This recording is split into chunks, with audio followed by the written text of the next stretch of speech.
Two Minnesota lawmakers were shot in what law enforcement is calling targeted attacks this morning. A manhunt is now underway for the suspect.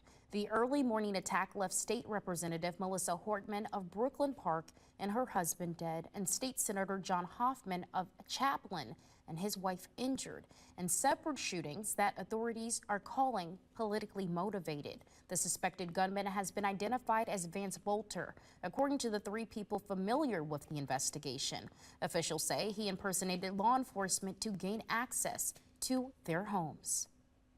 Officers executed a search warrant at a home in North Minneapolis Saturday, where Bolter is said to have lived a few days a week. His roommate and best friend David Carlson shared with media that the last text he received from Bolter came in around 6 a.m.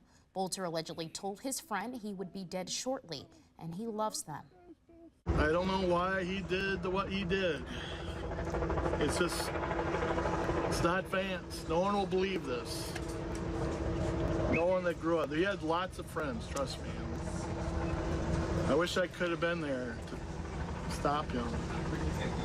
Authorities are still working to locate that 57-year-old suspect. Flowers and signs were left at a small memorial in St. Paul, Minnesota, for Hortman and her husband.